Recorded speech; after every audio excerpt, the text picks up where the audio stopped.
You ever find yourself in a situation that seems totally normal, only for it to take a sudden, dark turn? Like maybe you're just out for a late-night jog or waiting for a train home, and someone makes your heart skip a beat.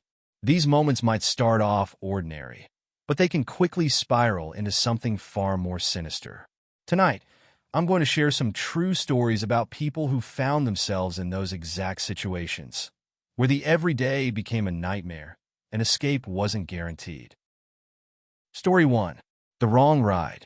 I was 19, and it was the first time I was going to visit my friend who lived out of town. She'd moved to a small, quiet suburb that I'd never been to before. I figured it was safe, so I decided to take the bus. When I arrived at the station, I was supposed to wait for her to pick me up, but my phone died just as I arrived, so I couldn't tell her I was there. Standing outside the small station, I saw a car pull up.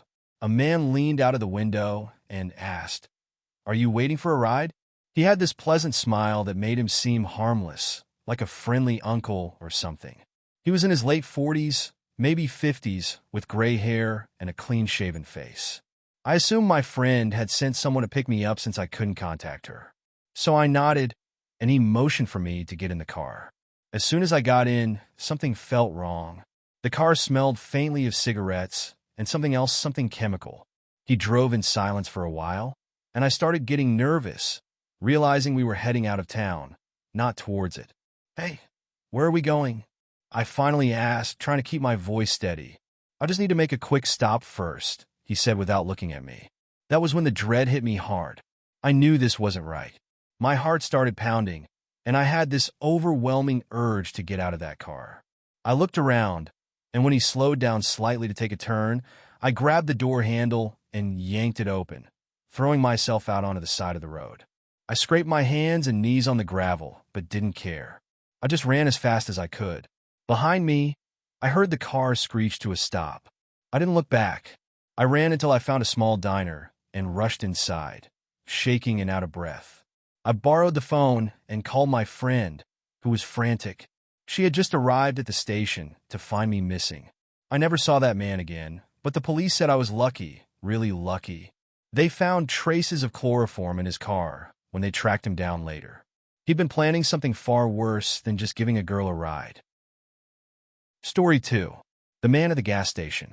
It was late, probably around 1 a.m., and I was on my way back from visiting my parents. The drive was long, and I was getting tired, so I pulled over at a 24-hour gas station to grab a coffee and stretch my legs. The place was empty, just the way I liked it at that hour. Or so I thought. I was pouring my coffee when I felt someone staring at me. It was an uncomfortable, prickling sensation that made the hairs on the back of my neck stand up. I turned around, and there he was, this guy, maybe in his 30s, standing way too close. He had this intense, unblinking gaze like he was sizing me up. His clothes were rumpled, and he looked like he hadn't slept in days. "Long drive?" he asked, his voice low and raspy. "Yeah, just grabbing a coffee," I replied, trying to sound casual. But inside, I was on high alert. Something about him made me uneasy, like he was just pretending to be friendly. He didn't say anything after that, just kept staring. I finished pouring my coffee and tried to edge around him, but he blocked my path. My heart was racing. The station was completely deserted. No one to help me if things went south. "Where you headed?" he asked, leaning in closer. I could smell his breath, sour and stale. "Just home," I lied, hoping he'd take the hint. "Need any help with directions?" "Maybe I could follow you. Make sure you get there safe." That was it. Every instinct in me screamed danger. I managed to smile weakly and said, "No, thanks. I'm good." I pushed past him, my hand shaking as I set my coffee down and rushed to the cashier. The guy didn't follow me inside, but I saw him watching from outside the glass door, his eyes never leaving me. As soon as I paid, I hurried back to my car, locking the doors as fast as I could. I glanced around, and sure enough, he was gone. I thought I was in the clear, but as I pulled out of the station, I noticed headlights in my rearview mirror. It was him, tailing me at a distance. I tried to stay calm, driving towards the highway, hoping he'd give up and turn off. But he didn't. He stayed behind me for miles, just far enough back that I couldn't see his face, but close enough to keep me on edge. Finally, I spotted a police car parked in a speed trap up ahead. Without hesitating, I swerved into the nearest exit and sped towards it. The guy must have seen the cop too, because he suddenly turned off onto a side road and disappeared into the night. I told the officer what happened, and he took my report, but there wasn't much they could do. I don't know what that guy wanted, but I'm glad I never had to find out. Story 3. The grocery store incident. It was a regular weekday evening, and I was doing some late grocery shopping after work. The store was mostly empty, which I liked. It meant I could get in and out quickly. As I made my way down the aisles, I noticed this man, probably in his early 40s, following me. At first, I thought he was just shopping too, but then I realized he wasn't picking anything up. He was just trailing me. I brushed it off, figuring it was just a coincidence, but as I moved from aisle to aisle, he kept pace with me, always a few feet behind. Every time I stopped, he'd stop too, pretending to look at something on the shelf, but never actually picking anything up. It started to feel like a game, one that I didn't want to play. When I got to the checkout, I hoped it would end there. But no, he lined up right behind me, way too close for comfort. I could feel his breath on my neck. My hands started to shake as I paid for my groceries. I could sense him leaning in, like he was about to say something, but I quickly grabbed my bags and headed for the door. As I walked to my car, I kept glancing over my shoulder, and sure enough, he was following me out into the parking lot. There were a few other cars around, but it was mostly empty, and I was parked far from the entrance. Panic started to set in. I could hear his footsteps behind me, getting closer. I fumbled with my keys, trying to unlock the car as quickly as possible. Just as I got the door open, I felt a hand grab my arm. I spun around, heart in my throat. "Hey, you forgot this," he said, holding up a small item from my basket that I hadn't bought. But the way he was looking at me, like he was trying to lure me into something, it didn't feel right. His grip on my arm tightened, and that's when I knew this wasn't about a forgotten item. Without thinking, I dropped my groceries and pulled away, screaming for help. I must have startled him because he let go, and I bolted for my car. I jumped in, locked the doors, and sped out of the parking lot, my hands trembling on the wheel. I reported the incident to the store the next day, but they said the security cameras didn't catch much, just me and him walking out. They never found out who he was, but I was terrified to go shopping alone for months after that. I still wonder what would have happened if I hadn't gotten away when I did.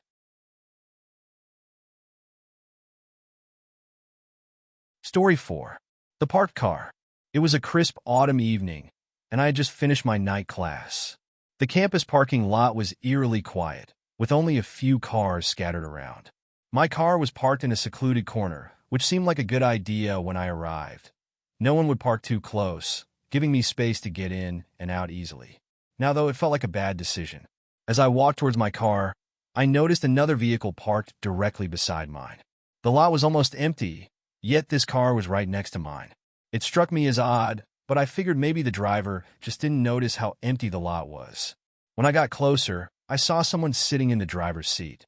It was a man, probably in his late 30s or early 40s. He was staring straight ahead, not moving, but something about the way he was sitting, so rigid and still, sent a shiver down my spine. I tried to ignore it and quicken my pace, but as I reached my car, I noticed him glancing at me from the corner of his eye. My keys were already in hand, and I hurried to unlock the door, but my fingers were trembling too much. I glanced over again, and that's when I saw it. He was slowly reaching for something in the passenger seat. My gut screamed at me to leave, to run, but I was frozen for a split second, my mind racing. Finally, I got the door open and practically threw myself inside, locking the doors immediately. As I started the car, I saw him turn his head fully towards me, and for the first time, I noticed the expression on his face, cold, calculating. I peeled out of that parking space without even buckling my seatbelt. In my rearview mirror, I saw him slowly pull out of the parking space too, but he didn't follow me. Instead, he just drove in the opposite direction like he had all the time in the world. I don't know what he was planning, but I'm certain it wasn't anything good. That night, I couldn't sleep. I kept replaying the scene in my mind, wondering what would have happened if I hadn't gotten into my car as quickly as I did. The next day, I reported the incident to campus security, but they didn't seem too concerned. They brushed it off as just another weird encounter. But to this day, I'm convinced I narrowly escaped something terrible. Story 5. The Wrong House. I was house sitting for a friend in a quiet suburban neighborhood. It was one of those cookie-cutter places where all the houses looked the same and everyone seemed to know each other. My friend had warned me that it was a safe area, but I should still keep the doors locked at night just in case. I didn't think much of it. It seemed like a pretty boring, uneventful place. One night, I was sitting on the couch, watching TV with the front door locked and the porch light off. Around 10 p.m., I heard a knock on the door. It was a soft, almost tentative knock.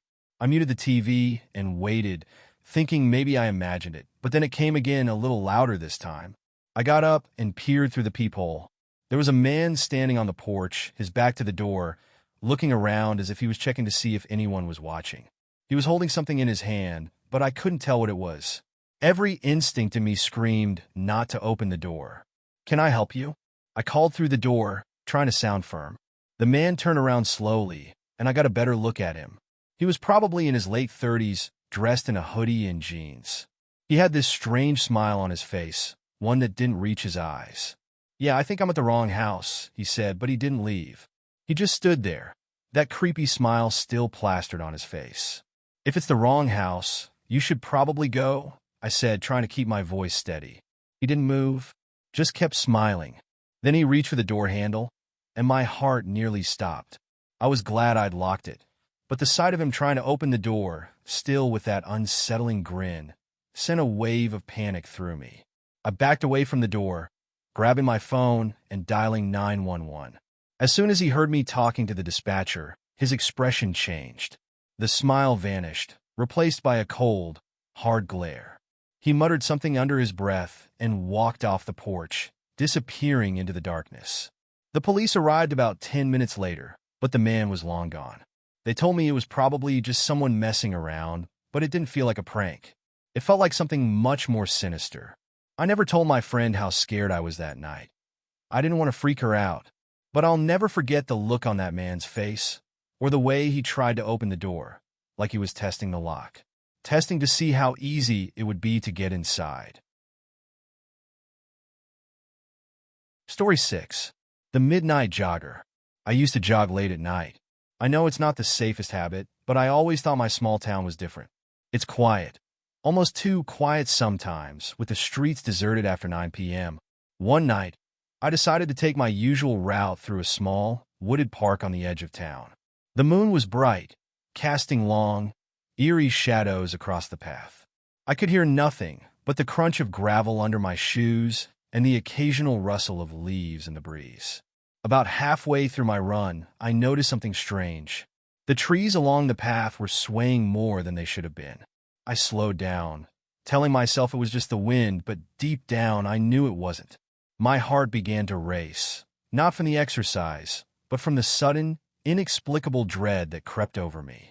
As I rounded a bend, I saw a figure standing still in the middle of the path, partially obscured by the shadows.